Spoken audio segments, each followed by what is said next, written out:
Hey everyone, welcome in CLAT Point and let's start today's The Hindu News discussion जो कि CLAT, ALET, DO, LLB, LLM, NLS and other law entrance test आप देंगे आप लोगों के लिए important हो सकता है। बिना समय गंवाए शुरू करते हैं। आगे बढ़े उससे पहले आज का जो क्विज का क्वेश्चन है वो उसका जवाब मुझे कमेंट सेक्शन में दीजिएगा। And also I have a request to make कि भैया अगर वीडियो अच्छी लगा करे तो लाइक कर दिया करो यार, नहीं अच्छी लगा तो डिसलाइक किया करो, बट एक चीज करके आगे बढ़ा करो। Which of the following words is not included in the preamble of the Constitution of India? तो मुझे कमेंट सेक्शन में इसका जवाब जरूर दीजिएगा। क्लैट पॉइंट आपको ऑफर करता है CLAT UG, CLAT PG, DO LLB, NLS AT AILET UG and PG के कोर्सेज, मॉक टेस्ट। डिस्क्रिप्शन में हमारे ऐप का लिंक है, वेबसाइट का लिंक है, वहां जाके आप विजिट कर सकते हैं, डेमो क्लासेस देख सकते हैं। कॉन्टैक्ट नंबर भी है टीम का, कॉन्टैक्ट भी कर सकते हैं कोई भी डाउट अगर आपका रेज करने का इच्छा है तो। आज हम बात करेंगे दो इंपॉर्टेंट एडिटोरियल्स के बारे में फ्रॉम आवर आर्टिकल्स। पहला है turning point for Ukraine in its women rights and will Agnipath energise और डिमोरलाइज द मिलिट्री। ये दो आर्टिकल जो हैं आज डिस्कस किए जाएंगे। शॉर्ट में इसको थोड़ा सा देखेंगे, एग्जाम के पर्सपेक्टिव से इंपॉर्टेंट नहीं, पर देश दुनिया में क्या हो रहा है ना वो पता होना चाहिए। तो देखो अभी हालत क्या है कि एकांत शिंदे जो हैं ये one of the prominent leader होते थे शिवसेना के, बट अभी इनके द्वारा एक फ्रैक्शन जो है शिवसेना का बगावत पे आ चुका है। और ऐसा अनुमान लगाया जा रहा है कि फ्यूचर में बीजेपी के साथ मिलकर सरकार बनाने की कोशिश हो, कुछ इस तरीके की बातें हैं। अभी सब वैसे तो चर्चित बातें हैं, कुछ पता नहीं है क्या होने वाला है, क्योंकि पॉलिटिक्स में तो यही होता है, एंड मूवमेंट तक जब तक कुछ हो ना जाए आप कुछ नहीं कह सकते हो। बट चीज़ें जो हैं वो सही नहीं है महाराष्ट्र में, और एक बार फिर ये चीज़ साबित हो रही है कि कोलिशन की जो सरकार होती है ना वो क्यों बेटर नहीं होती है, और इसीलिए बड़ी समस्या का सामना करना पड़ता है। तो ये सारी चीज़ें हैं जो एक कारण इसके पीछे बताया जा रहा है कि जो उद्धव ठाकरे हैं और जो उनके बेटे हैं, ये लोग जो है आम जनता के लिए या फिर जो नॉर्मल जनता है, जो एमएलएज हैं उनके लिए इतने अवेलेबल नहीं रहते हैं। दूसरा जो कारण एकांत शिंदे के द्वारा दिया गया है वो ये भी दिया गया है कि भैया ये जो पार्टी थी ये बनी थी हिंदुत्व के लिए, बट अब जो आपने कांग्रेस और एनसीपी के साथ टाई अप कर लिया है तो आपका जो मेन विचारधारा था आप उसके ऊपर काम नहीं कर रहे हैं। तो ये कुछ कुछ बातें हैं जो कही जा रही हैं। देश दुनिया में क्या चल रहा है आपको पता होना चाहिए। फिलहाल तो ये लोग मुंबई से सारे के सारे फरार हैं, कहीं बाहर ही हैं, क्योंकि जब भी इस तरीके की चीज़ें होती हैं तो एमएलएज एमपी जो हैं वो लोकल एरिया से गायब हो जाते हैं, जिससे कि उनकी पार्टी जिसके वो बगावत कर रहे हैं वो उनको रीच ना कर पाए। तो अभी तो फिलहाल ये है, लेट्स सी क्या होता है आगे। बढ़ते हैं आगे। Turning point for Ukraine and it's women rights, बड़ा अच्छा आर्टिकल है। कुछ अच्छी पॉइंट्स हैं जो आपके एग्जाम की पर्सपेक्टिव से भी इंपॉर्टेंट हो सकती हैं। इस्तांबुल कन्वेंशन यहाँ पे चर्चा में है, और इस्तांबुल कन्वेंशन के बारे में ये पूरा आर्टिकल आया हुआ है। देखो अभी हुआ क्या, यूक्रेन की जो पार्लियामेंट है, वेरकोना राडा जिसको बोला जाता है, उन्होंने एक बिल पास किया जून 20 के अंदर, जिसमें उन्होंने रेटिफाई किया है council of Europe convention on preventing and combating violence against women and domestic violence, जिसको इस्तांबुल कन्वेंशन शॉर्ट में बोलते हैं। देखो सिग्नेटरी तो यूक्रेन इसका पहले से था, लेकिन इसको रेटिफाई नहीं कर रहा था। सिग्नेटरी मतलब होता है कि आपने उस चीज को मान रखा है, लेकिन रेटिफाई का मतलब होता है आपने उसको इम्प्लीमेंट भी किया है। तो यहाँ पे फाइनली जो है इनके द्वारा इसको इम्प्लीमेंट किया गया है। ये जो बेसिकली आप कह सकते हो कि बिल है ना, it's for prevention, protection and prosecution of gender based violence. According to the official number 259 deputies voted in favour of the bill, 8 voted against it, 28 voted blank and 47 abstained। ये Ukraine की parliament का voting आपके सामने लिखा हुआ है। Ukraine ने 2011 में पहली बार इस्तांबुल कन्वेंशन को साइन किया था। जो गवर्नमेंट थी उन्होंने काफ़ी समय तक इस मामले को ठंडे बस्ते में ही रखा। एक ये कहा जा सकता है कि वुमेन राइट्स को देने में जो है थोड़ा सा हिचकिचा रहे थे वहाँ की जो पार्लियामेंट के लोग हैं। एक बार तो इवन आई थिंक 2016 में वोट भी डले थे, लेकिन ज़्यादा लोगों ने जो है इसके अगेंस्ट में वोट डाल दिया था। तो ये सारी चीज़ें थी। यूक्रेन के अलावा ऐसी 11 कंट्रीज जो हैं इसकी पार्ट हैं जिन्होंने इसको सिग्नेटरी तो थे लेकिन रेटिफाई नहीं किया था अभी तक इस्तांबुल कन्वेंशन को। तो ये कुछ आपके सामने आंकड़े हैं। अभी देखो क्यों ये इतना न्यूज़ में था। देखो वैसे तो ये एक तरफा बातें हैं, और ये जो आर्टिकल लिखा हुआ है ना, जिन्होंने भी लिखा है, देखो राइटर्स अपनी विचारधाराएं लिखते हैं, और हिंदू का थोड़ा सा जो होता है ना वो विचारधारा थोड़ा सा आपको अलग लगेगा, इंडियन एक्सप्रेस का अलग लगेगा, तो ये सब चीज़ें वो उससे हमें कोई लेना देना नहीं है। बट ये जो एडिटोरियल है इसमें एक पॉइंट रेज किया गया है कि देखो अभी क्या हुआ था। आपको भूचा वाला इंसिडेंट याद होगा जिसमें ये बोला गया था कि 20 वुमेन्स एंड गर्ल्स को असॉल्ट किया गया था रशियन फोर्सेस के द्वारा बेसमेंट में, जिसके बाद 9 of whom become pregnant from the assault. अभी ये देखो कितना सही है कितनी गलत है बात, ये तो पता नहीं है, रशिया ने तो इसको मना किया है साफ साफ। और ये चीजें वैसे जब भी वॉर होती है ना तो होता है, जब दो कंट्रीज के बीच में वॉर चलती है ना तो वुमेन्स के ऊपर वायलेंस बहुत ज्यादा बढ़ जाता है, क्योंकि एक तरीका होता है ये भी सामने वाली कंट्री को डराने का कि भैया अगर तुम हथियार नहीं डालोगे तो ये चीजें भी होंगी। एंड जब वॉर में आपके जो सोल्जर्स रहते हैं वो जाते हैं तो फिर इससे ये चीजें वहां पे देखने को मिल जाती है। The increasing number of reports that have been emerged since the beginning of Russia's invasion in the late February 2022 only suggest that Russian troops have been using rape and sexual violence as a weapon of war and instrument of terror to control civilians. तो ये देखो एक तरफा statement है from the writer, we don't need to comment upon it, ठीक है, सबका अपना अपना इसका ओपिनियन हो सकता है, बट पॉइंट ये है कि हाँ ये सब चीजें हो रही हैं और इसकी वजह से महिलाओं के राइट्स की जरूरत थी। बट यूक्रेन में ये अभी की बात नहीं है। यूक्रेन देखो ना, ये सब यूरोपियन कंट्रीज ना अपने आप को बहुत वो मानते हैं कि हम भाई बहुत इक्वलिज्म को प्रमोट करते हैं, जेंडर इक्वलिटी को प्रमोट करते हैं। यूक्रेन आपके सामने एक बहुत बड़ा हिपोक्रेसी सामने आती है कि वहाँ की पार्लियामेंट ने इस तरीके के लॉज को लाने के लिए मंजूरी नहीं दी थी। अब आपको मैं कुछ कानून बताऊंगा ना वहाँ के, आप लोगों को हंसी आएगी कि यार ये कौन से कानून है। जैसे कि आप ये देखिए, एडमिनिस्ट्रेटिव ऑफेंस होता है यूक्रेन के अंदर डोमेस्टिक वायलेंस। अगर किसी ने इस तरीके की चीजें करी हैं तो आपको फाइन के लिए पनिशमेंट हो सकती है, या फिर 60 घंटे का आपको कम्युनिटी वर्क करना पड़ सकता है, या 15 दिन की इम्प्रिजमेंट मिल सकती है। ये आप सोचो एक जगह का लॉ है जहां पे महिलाओं के ऊपर डोमेस्टिक वायलेंस होगा। 2019 की मैं बात करूं तो वहां पे इसको थोड़ा सा क्रिमिनलाइज किया गया था, बट उसमें भी एक कानून ये था कि अगर 2-3 बार रिपीटेटिव ऑफेंडर होंगे तभी आपको सजा मिलेगी, 3 साल की, कुछ इस तरीके की चीजें थी। तो काफी क्रिटिसिज्म हो रहा था, फाइनली इन्होंने यहाँ पे इस चीजों पे ध्यान दिया है और इस पे इन्होंने जो है फिर इसको इस्तांबुल कन्वेंशन को आगे बढ़ाया है। इसके अलावा देखिए यूरोपियन यूनियन के अंदर भी यूक्रेन जुड़ना चाहता है। यूरोपियन मेंबरशिप के लिए ना, यूरोपियन यूनियन की मेंबरशिप के लिए एक जो बेसिक पॉइंट हर कंट्री को चाहिए होता है, या जो यूरोपियन यूनियन सबसे ज्यादा देखता है, वो यही देखता है कि ह्यूमन राइट वायलेशन या इन चीजों पे कैसे काम कर रही है वो कंट्री, महिलाओं के राइट्स पे कैसे काम कर रही है। तो यही राइटर लिख रही है कि apart from being a decisive step in the fight against gender based violence, the adoption of Istanbul Convention will also help in Ukraine's European integration. Guaranteeing human rights is the most important aspect that is considered when European Union membership is being extended to a country. European Union का headquarter कहाँ है? Brussels, Belgium में। फिर देखिए यहाँ पे लिखा हुआ है कि यूरोपियन यूनियन में इनकी जो मेंबरशिप है ना वो स्वीडन एंड नीदरलैंड के द्वारा काफी ज्यादा मना करी जा रही थी, और उसके पीछे कारण यही था कि वो लोग कह रहे थे कि यहाँ पे ह्यूमन राइट्स के इतने अच्छे लॉज नहीं हैं। दूसरा कि इस्तांबुल कन्वेंशन उन्होंने अभी एक्नॉलेज नहीं किया है, इसको इम्प्लीमेंट नहीं किया है। तो फाइनली जो है यूक्रेन ने अब ये कर दिया है, तो उनका जो ये रास्ता भी खुल गया है, और नेदरलैंड एंड स्वीडन की तरफ से जो है इनको रेजिस्टेंस दिख रहा था, शायद अब वो ना दिखे। तो ये सारी चीजें थी जो हमने इस आर्टिकल के थ्रू जाना। आगे बढ़ते हैं अगले आर्टिकल के ऊपर। विल अग्निपथ एनर्जाइज और डिमोरलाइज द मिलिट्री। पहले थोड़ा सा अग्निपथ स्कीम के बारे में जान लेते हैं। गवर्नमेंट ने जून 14 में अनाउंस किया था अग्निपथ स्कीम की, जो हमारी आर्मी है, नेवी है, एयरफोर्स है, इसमें भर्ती के लिए जो है लोगों को अग्निपथ स्कीम के थ्रू रिक्रूट किया जाएगा, जो कि अग्निवीर्स कहलाएंगे। और after the 4 years of service उसमें से 25% को रिटेन करेंगे, बाकी को वापस भेज देंगे एक अमाउंट ऑफ सम देके, एंड सैलरी तो जब काम करेंगे तब मिलेगी। अब देखो इसमें ना कुछ पॉइंट्स हैं जो आपके साथ में शेयर करना चाहता हूँ रिगार्डिंग अग्निपथ स्कीम।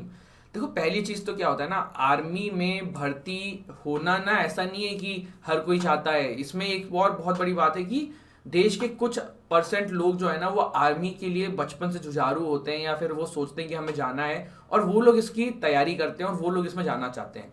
अब जब आपने कुछ इस तरीके की चीजें कर दी ना कि सिर्फ 4 साल की जॉब रह जाएगी, तो फिर यहाँ पे ना बहुत सारे लोगों का लैक ऑफ मोटिवेशन दिखने लगेगा आर्मी के लिए अप्लाई करने के लिए। तो ये एक बहुत बड़ा चिंता का विषय सरकार के लिए फ्यूचर में हो सकता है। दूसरी प्रॉब्लम क्या है, देखो अभी दूसरी प्रॉब्लम ये है कि सरकार ने जो फार्म बिल में गलती करी थी ना, सरकार अपनी गलती से सीखी नहीं। आप देखो चीजें जो हैं वो अच्छी हैं बुरी हैं वो एक अलग बात है, पर आप कोई स्कीम लेके आ रहे हो, आप इंप्लीमेंट करना चाह रहे हो, आप रातों रात उसको इंप्लीमेंट नहीं कर सकते हो। जैसे कि फॉरेन कंट्रीज में जो ड्राइविंग सीट होती है ना गाड़ियों की, वो अपोजिट होती है कंपेरेटिव टू द इंडिया। अब कल को अचानक से इंडिया में लॉ आ जाएगी भैया सारी ड्राइविंग सीट इधर होगी, क्या एक दिन में हो पाएगा? नहीं भैया, आपके यहाँ जो रोड है वो इसके हिसाब से बनी है, ट्रैफिक लाइट्स इसके हिसाब से बनी है। तो कहने का मतलब ये कि इस स्कीम को अगर इंप्लीमेंट करना था तो स्लो एंड ग्रेजुअल प्रोसेस में करना था, क्योंकि कोविड की वजह से पहले भी आपने भर्ती नहीं करी है, तो जो भर्ती नहीं करी है पहले उन भर्ती को कर लेना था। कुछ सीट्स वहां पे खाली कर देते, उससे कम करते, उसको यहाँ से फिल करते, धीरे धीरे करके इस प्रोसेस को लाते। तो सरकार की तरफ से ये भी एक समस्या को देखने को मिला है। अब देखो इसके कुछ एडवांटेज भी हैं। एडवांटेज देखो, इस स्कीम का ज्यादा इसलिए बोला जा रहा है और देश हित में इसलिए बोला जा रहा है। देखो एक जो सीरियस लैक ऑफ प्रॉब्लम मुझे इस स्कीम में दिख रही है ना, वो ये दिख रही है कि लोगों का मोटिवेशन ना कम हो जाए विद टाइम आर्मी में ज्वाइन करने का। अब देखो जो इसका एक बेनिफिट है ना, वो क्या है, इसके लिए ना बेस्ट एग्जांपल आप ले लो रशिया एंड यूक्रेन का। यूक्रेन के पास कुछ सेना नहीं है कंपेरेटिवली टू द रशिया, लेकिन इतना टक्कर दे पा रहा है। क्यों? क्योंकि उसके पास जो हथियार है ना, वो मॉडर्न सप्लाई किए जा रहे हैं from European countries and USA. तो कहने का मतलब ये ना, आज की डेट में जब युद्ध होता है ना, तो वो आर्मी पर्सन आपस में नहीं लड़ रहे हैं, कोई राजा महाराजाओं की लड़ाई नहीं चली, तलवार से युद्ध चल रहा है। यहाँ पे हथियार आपस में लड़ते हैं। 150 किलोमीटर दूर स्ट्राइक करने वाली मिसाइल वाली जो इक्विपमेंट्स हैं, ये सब यूज होते हैं। तो इन सबको खरीदने के लिए आपको चाहिए होता है पैसा। सरकार जो है ना, अपना अच्छा खासा पैसा जो है जीडीपी का, वो डिफेंस पे खर्च करती है। लेकिन प्रॉब्लम यहाँ पे ये आती है ना कि उसमें से एक मोटा पोर्शन जो है ना, वो आर्मी पर्सन्स की सैलरी प्लस उनकी जो पेंशन है उसमें चला जाता है। सरकार ये स्कीम क्यों लेके आई है? देखो सिंपल सेट बात है, वो पैसा बचाना चाह रहे हैं जिससे कि वो पैसा वो इक्विपमेंट्स पे खर्च कर सकें डिफेंस के। कैसे पैसा बचेगा? देखो आपने 4 साल में काफी सारे लोगों को हायर किया, आपने उनको 4 साल काम दिया, 4 साल बाद आप उसमें से 75% को रिलीज कर देंगे। तो जब आप उनको रिलीज कर देंगे तो आपको उनको ना कम वो कोई पेंशन या इस तरह की चीजें देनी नहीं पड़ेंगी, और फिर आपको फिर नेक्स्ट 4 ईयर्स के लिए फिर एक बैच मिल जाएगा। तो सरकार जो है वो यहाँ पे ये कर रही है, पर गवर्नमेंट इस तरीके की चीजें डायरेक्टली बोलती नहीं, क्योंकि जनता को नुकसान, मतलब जो लोग इसकी तैयारी कर रहे हैं उनको लगे यार बताओ पैसा बचाने की बात कर रहे हैं, इस तरीके की चीजें कर रहे हैं। तो ये कुछ बात है इस स्कीम के रिगार्डिंग। और लॉन्ग टर्म में देखो ना, तो इसका एक अल्टरनेट ही निकल सकता था, आप पेंशन खत्म करने की कोशिश करते हैं, कुछ इस तरीके की चीजें। अब ये स्कीम भी देखो अच्छी है, लेकिन अब प्रॉब्लम ये ना कि लैक ऑफ मोटिवेशन तो है यार। देखो आर्मी में जो बंदा जा रहा है ना, वैसे ही बहुत सेक्रीफाइस करके जाता है, फैमिली से दूर रहता है, सब करता है, और उसके ऊपर से आप 4 साल की नौकरी ना, एक अपने में बहुत चिंता का विषय है। और आप ये चीज मान के चलिए, इंडिया ऐसी कंट्री है ना कि ऐसा नहीं कि आपके अंदर एक स्किल है या कुछ है तो आपको तुरंत जॉब मिल जाएगी। ये भी एक बहुत बड़ा प्रॉब्लम है इंडिया के अंदर कि भैया जॉब भी आपको अपनी गुणवत्ता के हिसाब से नहीं मिलती है। अब आर्मी पर्सन स्किल्स लेके आएगा फाइटिंग की या गन चलाने की या कुछ करने की, तो वो 4 साल उसको कहाँ यूटिलाइज कर सकता है? तो ये भी फिर एक प्रॉब्लम है। आपने कहा है कि चलो ठीक है हम आपको स्किल डेवलपमेंट देंगे, सर्टिफिकेट देंगे, यहाँ करेंगे, तो भैया आप प्रॉपर प्रोसेस बताओ। देखो इसका एक अल्टरनेटिव सॉल्यूशन मेरे दिमाग में एक दिन आया था, मैं अपने पापा के साथ डिस्कस कर रहा था स्कीम के बारे में। हमारे देश में जो ना पुलिस है, मतलब ये बोलना नहीं चाहिए, लेकिन जो हमारे पुलिस प्रशासन है ना, दे आर, मतलब ठीक है वही है कि बहुत लोग बहुत अच्छे भी होंगे, पर कुछ लोग ना नहीं है, मतलब they don't know the general lack of sense की किस तरीके से जनता से बात करनी है या किस तरीके से काम करना है। फिटनेस पे भी कोई ध्यान नहीं देता है। तो ये जो आर्मी पर्सन थे ना, जो ये 4 साल की ये करके आएंगे, या तो आप इनको डायरेक्टली इंडियन पुलिस सर्विसेज जो भी हैं हमारी उसमें रिक्रूट करिए, या फिर इनको रिजर्वेशन दीजिए, मतलब 50% कोटा डाल दीजिए कि भैया ये लोग पुलिस के अंदर भर्ती होंगे। एक नॉर्मल सी बात है, जब आर्मी पर्सन पुलिस में जाएगा ना, तो पहले तो इंसान का ट्रस्ट बढ़ेगा। दूसरा देखो, जो आर्मी की ट्रेनिंग होती है ना, वो एक अलग लेवल की ट्रेनिंग होती है, और उसके अंदर एक अलग लेवल की ईमानदारी उस बंदे के अंदर आ जाती है। तो ये भी चीज बहुत फायदेमंद हो सकती है पुलिस के लिए फ्यूचर में। और पुलिस भर्ती डायरेक्टली आप करते हो, आप इसके थ्रू करो तो क्या दिक्कत है? दोनों काइंड ऑफ सेम टाइप की सर्विसेज हैं, दोनों में ही रनिंग, फिजिक, एथलीट, ये सब चाहिए रहता है। तो ये कुछ चीजें करी जा सकती थी। ये मेरा एक ओपिनियन इस पे आया था, बाकी कुछ भी हो सकता है, वो तो हम लोग कौन है भाई डिसाइड करने वाले, बैठी है सरकार। Pakistan economic modelling and the IMF challenge. क्या है पाकिस्तान की कहानी, पाकिस्तान के साथ क्या हो रहा है, चलो जानते हैं, शुरू करते हैं।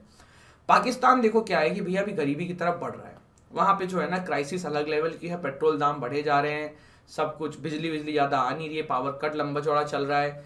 IMF ने कहा है कि वो आपकी वो मदद करेंगे पाकिस्तान की, लेकिन अभी तक इनके बीच में फाइनल नहीं हुआ है। अब मदद क्या होती है? लोन ही लेगा पाकिस्तान रुपए की आप हालत देखो, 150 जो रुपीस $1 के बराबर हो जाता है अप्रैल 2021 के अंदर, अब 213 अगेंस्ट $1 हो चुका है। आप समझ रहे हो, 213 रुपए $1 के कंपैरिजन में पाकिस्तान के रुपए आ चुके हैं। पाकिस्तान का जो फॉरेन एक्सचेंज रिजर्व है ना, इसका आंकड़ा देख लो, 17.2 बिलियन इन जून 2021 था, जो कि अब 8.9 बिलियन इन जून 2022 आ गया है। फॉरेन एक्सचेंज क्या होता है? देखो जब भी आप किसी फॉरेन कंट्री से ट्रेड करते हो ना, डॉलर में करते हो, ठीक है, तो हर कंट्री के पास जब कोई सामान वो बेचता है तो उसको डॉलर मिलते हैं, और जब वो कोई सामान खरीदता है तो उसको डॉलर देना पड़ता है। तो फॉरेन एक्सचेंज ना बहुत जरूरी है किसी भी कंट्री के फ्यूचर के लिए या इकोनॉमी के लिए। श्रीलंका की ये हालत जो हुई थी, श्रीलंका जो भी डूब गया है, उसके पीछे कारण ये था कि उनका फॉरेन एक्सचेंज खत्म हो गया था। तो यही चीज अब पाकिस्तान के साथ भी धीरे धीरे हो रही है। अब और भी थोड़ी सी चीज जानो, will the IMF bail out Pakistan? क्या आईएमएफ बेल आउट करेगा पाकिस्तान को? तो देखो ऐसा तो है कि आईएमएफ बातचीत में है, लगातार कोशिश कर रहा है। और अभी हुआ क्या था, जब देखो आपके इमरान खान प्राइम मिनिस्टर बने थे ना, तो उन्होंने आईएमएफ से इतनी मदद मांगनी बंद कर दी थी। वो जो है सऊदी अरेबिया एंड चाइना के पास जाके खड़े हो गए थे और उनसे पैसा खूब सारा उठाते थे। अब जब इमरान खान की सत्ता जा चुकी है तो आईएमएफ, यूएस, अभी जो शरीफ साहब है इनका यूएस से रिलेशन वापस बेटर करने की कोशिश कर रहे हैं, तो फिर अब आईएमएफ की मदद मांग रहे हैं। तो ये थोड़ा सा इनका इंटरनल प्रॉब्लम जो था उसकी वजह से ये चीज हो रही है। पर पहले इमरान खान जो थे ना, उन्होंने आईएमएफ को साइडलाइन कर दिया था, चाइना एंड सऊदी अरेबिया से पैसा लेते थे। अब और थोड़ा सा जानो, चाइना और सऊदी अरेबिया क्या इनकी मदद करेगा? तो देखो सऊदी अरेबिया जैसी इमरान खान ने भी काफी सारा लोन उठाया था, और शहबाज शरीफ जैसे ही प्राइम मिनिस्टर बने थे वो भी गए थे विजिट करने के लिए सऊदी अरेबिया, और इनको भी वहां से काफी सारा पैसा लोन के फॉर्म में मिला। लेकिन रियाद का जो ये पैसा है ना, सऊदी अरेबिया का जो ये पैसा है ना, ये कंडीशनल है। कंडीशनल क्या है? सऊदी अरेबिया ने साफ साफ स्पष्ट शब्दों में ये बात क्लियर करी थी कि अगर तुम्हारे और हमारे व्यूज नहीं मिल रहे हैं किसी थर्ड कंट्री को लेके, तो हमें तुरंत ये लोन वापस करना पड़ेगा तुम्हें। बीच में आपने खबर भी सुनी थी कि सऊदी अरेबिया ने तुरंत पैसा मांग लिया है। तो पाकिस्तान जो है ना, वो मतलब तलवार के उस पर लटका हुआ है सऊदी अरेबिया के केस में। अब बात कर लेते हैं चाइना की। तो भैया चाइना से तो ऑलरेडी इतना पैसा उठा रखे हो आप, चाइना आपको वैसे ही खाने में लगा हुआ है। चाइना का सीपीईसी प्रोजेक्ट बन रहा है पाकिस्तान के अंदर। अब सीपीईसी प्रोजेक्ट के ऊपर है ना मिलिटेंट्स के अटैक हुए थे कुछ दिन पहले। उसके बाद ना पाकिस्तान को वहां पे अपनी फोर्स बढ़ानी पड़ गई। इसके लिए एक प्रॉपर डिपार्टमेंट बनाया है पाकिस्तान की मिलिट्री ने, स्पेशल सिक्योरिटी डिवीजन, जो सीपीईसी प्रोजेक्ट को देखेगा। तो भैया वहां भी काफी सारा फंड खत्म हो रहा है। तो ये सब कुछ मसले हैं। अब आईएमएफ ने भी 2018 में क्वेश्चन पूछा था कि भैया चाइना से, पाकिस्तान से पूछा था कि चाइना से आपने इतना सारा डेट लिया है, आप इसको चुकाओगे कैसे, क्या आपके पास सॉल्यूशन है? तो देखो चाइना जो है ना, और ये जितने भी डेट आप पाकिस्तान आज की डेट में उठा रहा है, तो क्या ये डेट क्या होता है यार? कुछ समय के लिए आपको आनंद दिया है, लेकिन आपको इंडियन रिटर्न करना पड़ेगा। क्रेडिट कार्ड आपने यूज किया है? मैं आपको बताता हूँ क्रेडिट कार्ड का क्या होता है। क्रेडिट कार्ड ना, अगर आप फाइनेंशियली बैलेंस अपनी लाइफस्टाइल कर सकते हो, आपको फाइनेंशियली कंट्रोल है, तो आप क्रेडिट कार्ड यूज करिए, अदरवाइज मत करिए। होता क्या है ना, जैसे आप 50,000 रुपये महीना कमा रहे हो और आपके पास 1.5 लाख का क्रेडिट कार्ड है लिमिट, तो भैया आपकी सैलरी तो 85,000 है, लेकिन आप खर्च ना उस महीने 80-90,000 1 लाख कर दोगे। ये बैंक हो गए, ये क्रेडिट कार्ड कंपनीज हो गई, बेवकूफ थोड़ो है। ये आपको देती क्रेडिट कार्ड इसलिए कि आप अपनी औकात से ज्यादा खर्च करो, समझ रहे हो? तो यही इनके साथ भी हो रहा है। अब पाकिस्तान जितना पैसा इधर उधर से ले ले, आज नहीं तो कल इनको लौटाना है। श्रीलंका के साथ क्या हुआ, इतना सारा डेट ले रखा था कि जब लौटाने की बारी आई तब कंगाल हो गए। तो ये सारी समस्या है और जिसका पाकिस्तान अभी फेस कर रहा है। अभी देखो एक और प्रॉब्लम है, एफएटीएफ की ग्रे लिस्ट में पाकिस्तान है ना। एफएटीएफ इस पे विचार कर रहा है कि ग्रे लिस्ट में से इसको हटा दे, लेकिन राइटर ऐसा बोल रहे हैं कि कोई खास फर्क पड़ेगा नहीं, क्योंकि पाकिस्तान को जो मदद करने वाली 3 चीजें ना, जैसे कि एक आईएमएफ हो गया, एक चाइना हो गया, एक सऊदी अरेबिया, वो ऑलरेडी कर रहे हैं जितना वो थोड़ा बहुत कर सकते हैं। तो एफएटीएफ की ग्रे लिस्ट से इसको हटा भी देंगे ना, तो भी इतना कोई खास फर्क नहीं पड़ने वाला है, ऐसा यहाँ पे राइटर के द्वारा कहा जा रहा है। क्या पाकिस्तान श्रीलंका के वे में जाएगा, एक क्वेश्चन ये भी है। तो देखो राइटर बोल रहे हैं कि श्रीलंका की जो हालत थी उसी तरीके से पाकिस्तान की भी हालत हो रही है, नो डाउट। लेकिन राइटर ये बोल रहे हैं कि पाकिस्तान श्रीलंका नहीं बनेगा। इसके पीछे कारण है क्योंकि पाकिस्तान में समय समय पे इकोनॉमिक क्राइसिस होती रहती है, फिर वो इधर उधर से पैसा ले लुआ के चीजें सॉर्ट आउट करते हैं। तो राइटर बोल रहे हैं कि अभी कुछ दिन के लिए फिर टल जाएगा, बेटर सॉल्व करके फिर से अगली क्राइसिस का वेट होगा पाकिस्तान के अंदर, पर श्रीलंका वाली हालत नहीं होगी, ऐसा राइटर बोल रहे हैं। दूसरा कारण क्या है राइटर के अकॉर्डिंग कि श्रीलंका में इतनी प्रॉब्लम है क्योंकि जनता सड़क पे उतर आई, प्रोटेस्ट करने लगी। पाकिस्तान की जो सरकार है ना, उसका वहां के लोगों पे थोड़ा सा कंट्रोल है, तो ये भी बोला जा रहा है कि इसलिए भी उम्मीद है कि जनता जो है सड़कों पे नहीं उतरेगी, और जो लेवल का बवाल श्रीलंका में हुआ ना, उस लेवल का बवाल पाकिस्तान में देखने को नहीं मिलेगा। तो ये हमने कुछ जाना रिगार्डिंग दिस पूरा आर्टिकल। बढ़ते हैं आगे, BRICS support dialogue between Russia and Ukraine. तो देखो ब्रिक्स की मीटिंग थी, ब्रिक्स में कौन कौन सी कंट्री हैं, Brazil, Russia, China, India, south Africa. Putin साहब ने इसमें बोला है कि भैया हम भी सपोर्ट करते हैं वार्तालाप के बारे में रशिया एंड यूक्रेन के बीच में, बट वार्तालाप तो ना यूक्रेन करने को तैयार है और ना रशिया झुक रहा है। यूक्रेन भी बिल्कुल तना हुआ है कि भैया हम तो करेंगे जो हमारा मन कर रहा है। तो वही वाली चीज है। India reopens embassy in Kabul sends aid, एक बहुत ही दुर्भाग्यपूर्ण घटना अभी अफगानिस्तान में घटी है। मोर देन 1000 पीपल उस अर्थक्वेक से मर गए हैं, और इसी के बाद इंडिया ने अपनी एम्बेसी जो है काबुल के अंदर ओपन कर दी है, एंड काफी सारा एड हमारी सरकार ने अफगानिस्तान को भेजा है। अफगानिस्तान से हमारे रिलेशन हमेशा से अच्छे रहे थे जब वहाँ पे गवर्नमेंट थी। हमने काफ़ी सारा इन्वेस्टमेंट वहाँ पे किया है, रोड इंफ्रास्ट्रक्चर डेवलप करने के लिए, वहाँ की पार्लियामेंट बनाने के लिए। अब जो है वापस से हमारी एम्बेसी खुली है और भारत जो है फिर से रिलीफ मटेरियल्स अफगानिस्तान तक पहुंचा रहा है। India promises Sri Lanka full support, देखो श्रीलंका हमसे काफ़ी सारा पैसा मांग रहा है, फर्दर $500 मिलियन की एड मांगी है। तो इंडिया देखो देगा, लेकिन इतना ज़्यादा एक पॉइंट पे आके नहीं दे पाएगा, क्योंकि ये पैसा जो दे रहे हो ना इसके वापस आने की कोई गारंटी नहीं है, और भारत भी अपने बारे में पहले सोचेगा। पर हाँ, श्रीलंका हमारा पड़ोसी देश है, तो मदद तो करेगी इंडियन सरकार। अब कितना करेगी, क्या करेगी, तो विद टाइम आपके सामने चीजें आएंगी। श्रीलंका क्राइसिस एक बार जल्दी से रिवाइज कर लेते हैं हम। श्रीलंका में क्या समस्या आई थी जिसकी वजह से वहां की हालत इतनी खस्ती हो गई थी? सबसे पहले तो जो गोटाबाई राजपक्षा जो है और इनके जो भाई थे जो प्राइम मिनिस्टर प्रेसिडेंट बने हुए थे, ये लोग एक नियम ले आए थे कि देश में केमिकल फर्टिलाइजर्स का यूज नहीं होगा खेती में। सारी किसानों की फसलें खराब हो गई भाई, ऑर्गेनिक खेती करवा रहे थे पूरे देश को, पूरा नुकसान हो गया। एग्रीकल्चर तो हर जगह के लिए इंपॉर्टेंट है, पहला कारण। दूसरा, कोविड के चलते हुए श्रीलंका का टूरिज्म इम्पैक्ट हो गया। टूरिज्म इंडस्ट्री श्रीलंका की बहुत बड़ी थी, लोग जाते थे, बीच में घूमते थे, ये सब होता था। बट ड्यू टू कोविड वहाँ पे चीज़ें कम हो गई, और अब तो इकोनॉमी खराब है, तो जहाँ पे भी इकोनॉमी कम हो जाती है उस कंट्री में जल्दी लोग जाते ही नहीं है टूरिज्म के लिए। तो ये दो कारण हो गए। तीसरा यहाँ पे जो कारण है कि जो इनकी सरकार है ना, ये गोटाबाई ब्रदर्स, पूरा इनकी फैमिली चला रही है, तो करप्शन है भाई, रेड टेपिज्म है अलग लेवल का, और जब राजा करप्ट होता है तो पूरी प्रजा नीचे तक करप्ट हो जाती है, तो वो भी एक बहुत बड़ा कारण है। चौथा जो है यहाँ पे ये बोला जा सकता है कि जो इनके जो फॉरेक्स रिजर्व थे, जो फॉरेन रिजर्व जिनको हम बोलते हैं, फॉरेन एक्सचेंज रिजर्व बोलते हैं, डॉलर जो इनके पास था वो कम हो गया था। क्योंकि सिर्फ आप देखो फॉरेन रिजर्व आपके पास बढ़ेगा कैसे, जब आप सामने वाली कंट्री को सामान बेचोगे तो आपको फॉरेन रिजर्व डॉलर में पैसा मिलेगा, पर जब आपकी बेचने की औकात खत्म हो जाएगी और सिर्फ खरीदते रहोगे, तब तो भाई बर्बाद होगे ना। तो वही यहाँ पे श्रीलंका के साथ हो गया। लास्ट कारण है कि इतना सारा डेट ले रखा था भाई साहब कि क्या बताया जाए। आपको हबन-टोटा पोर्ट तो याद ही है कि किस तरीके से चाइना ने भैया इनकी हबन-टोटा पोर्ट ही ले रखा है 100 साल के लिए।